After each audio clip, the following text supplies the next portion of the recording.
ये महज संयोग नहीं है, बल्कि देव योग से निर्धारित कार्यक्रम होगा कि जब जगत गुरु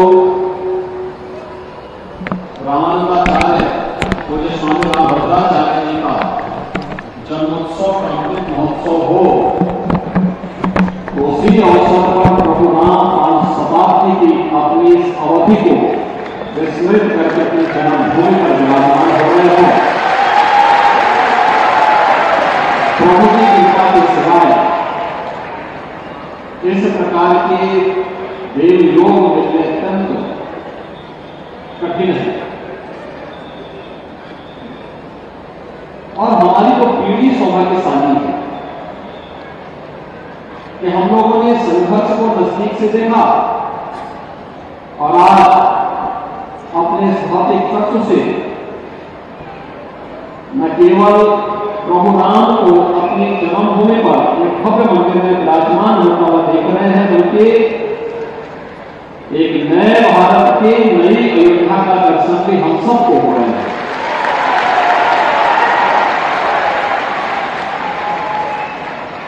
बहनों भाइयों, जब नेतृत्व अच्छा होता है तो हमें दिव्य वाणी सुनने को मिलती है, दिव्य दर्शन होते हैं और सर्वत्र दिव्यता हमें देखने को मिलती है। यानी हम अपने जीवन में अगर ईमानदारी से अपने कर्तव्यों का निर्वहन करते तो उसके परिणाम ही ईमानदारी पूर्वक कैसे स्वतः प्रकृति और परमात्मा की कृपा कैसे बनती है। काशी हो या अयोध्या, प्रयागराज हो या चित्रकूट, बद्रीनाथ धाम हो या केदारनाथ धाम, महाकाल का महालोक हो या फिर सोमनाथ का धाम, सर्वत्र यह दर्शन आज हर सनातन धर्मावलंबी को होते हुए दिखाई दे रहे हैं। 22 जनवरी की ऐतिहासिक तिथि का सबको इंतजार है और मेरी विनम्र अपील होगी आप लोगों से, जगत गुरु के समृत महोत्सव समारोह में आप सब पधारे। ये आप सबका सौभाग्य है कि आपको पूज्य जगत गुरु के श्रीमुख से प्रभु की इस कथा का श्रवण करने का आनंद भी प्राप्त हुआ।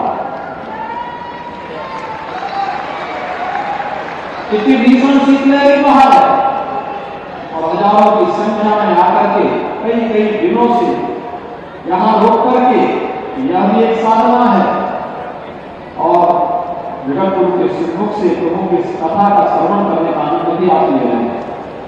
पूरी कथा में जब आप देखेंगे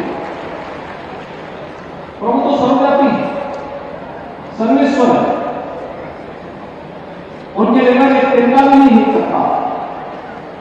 लेकिन जीवन में मर्यादा और संयम का क्या महत्व होता है, यह पाठ भी प्रभु ने हम सबको सिखाया है।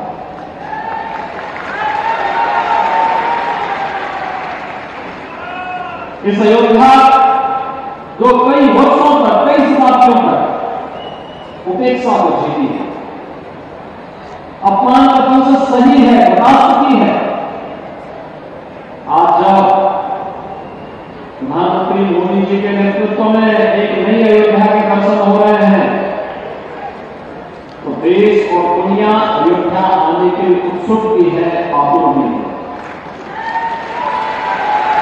पूरे संयम के साथ, पूरे मर्यादित तरीके के साथ हम सबको अयोध्या में सभी अतिथियों को आने, उनके स्वागत करने और उन्हें रामलला के दर्शन करने का सौभाग्य ही प्राप्त हो, इसके लिए व्यवस्था बनानी चाहिए। कोई भी ऐसा कार्य न करे जो संयम और मर्यादा का उल्लंघन माना जाता हो। यह और से ध्यान रखेंगे और मुझे पूरा विश्वास है कि आप सबकी शुभेच्छा से अयोध्या अपने नाम के अनुरूप अपने आप को साबित करेगी। मैं आज के इस अवसर पर जगत गुरु रामानंदाचार्य पूज्य स्वामी रामभद्राचार्य जी को उनके पावन जन्म महोत्सव, अमृत महोत्सव के इस पावन अवसर पर प्रदेश सरकार की ओर से, प्रदेश की जनमानस जनता की ओर से उनका हृदय से अभिनंदन करता हूं, उनके स्वस्थ और दीर्घ जीवन की कामना करता हूं। इन्हें और संकल्प के भाव के साथ एक लंबे समय तक उनका मार्गदर्शन और उनका आशीर्वाद प्रदेशवासियों पर, सनातन धर्मावलंबियों पर बना रहे, इस विश्वास के साथ प्रभु नाम से उनके स्वस्थ और दीर्घ जीवन की कामना करते हुए अपनी वाणी को नहीं पे विराम देता हूं। जय सीताराम। जय श्री राम। मैं भी अपने आयुष्मान योगी जी को तो सीएम योगी आदित्यनाथ जो इस वक्त अयोध्या में ही मौजूद हैं, अयोध्या में किस तरह की सजावट की जा रही है, मंदिर में कैसी तैयारी चल रही है, 22 जनवरी को लेकर पूरे अयोध्या नगर में और खासकर मंदिर और आसपास के इलाके को किस तरह से तैयार किया जा रहा है, व्यवस्थाएं कैसी हैं, इन सभी जगहों का मुख्यमंत्री जायजा ले रहे हैं। और साथ ही इस दौरान मीडिया के जरिए वो श्रद्धालुओं को संबोधित कर रहे हैं और श्रद्धालुओं से अपील कर रहे हैं कि धैर्य के साथ वो दर्शन करने के लिए आए।